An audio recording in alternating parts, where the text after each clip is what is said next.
আপনারা সকাল সকাল কিন্তু চলে যাইয়েন ভোট দিতে।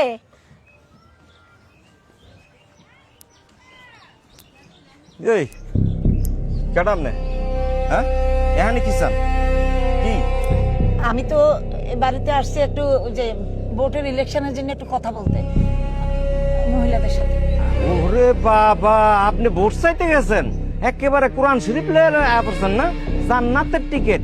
আরে আপনার তো নিজেরই চলাফেরা ঠিক নাই গা। এইটা পর্দা, এইটারে পর্দা কয় কিরে? দেখছাস বেয়াদব মহিলা, অসভ্য মহিলা। দেখছো কত বেহায়া মহিলা। আগে নিজের বাড়িতে যাও, নিজের স্বামীর খেদমত করো, সেবা করো।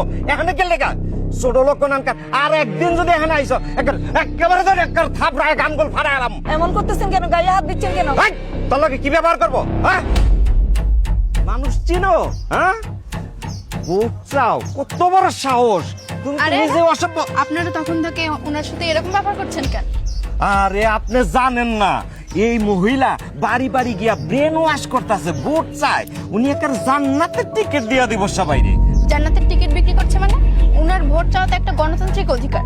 আপনি ওনার সাথে এরকম ব্যবহার করতে পারেন না। ওনার একটা অধিকার আছে ভোট চাওয়ার, বাসায় বাসায়। জি থামেন, বুঝতে পারছি। আগে বলেন আপনি কে? আমি কে মানে? আমি একজন বাংলাদেশের নাগরিক। তো আপনি নাগরিক, আমরা কি বাইশাইছি রে? আমরাও বাংলাদেশের নাগরিক। আপনি কোনো নারীর সাথে এরকম ব্যবহার করতে পারেন না। আর ভাইয়া, আপনি তখন থেকে দেখছি আপনি ফোনে ভিডিও করছেন। আপনি ওনার অনুমতি নিয়েছেন? আপনি অনুমতি ছাড়া ওনার ভিডিও করছেন, এটা তো একটা আইনত অপরাধ। এটার জন্য আপনার জেল হতে পারে। এটা কি আপনি জানেন? এই তুই এত জ্ঞান দিতে আসতেছ? হ্যাঁ তুই জ্ঞান দিতে আসছস কেন? তোর তো নিজেরই পর্দা ঠিক নাই রে।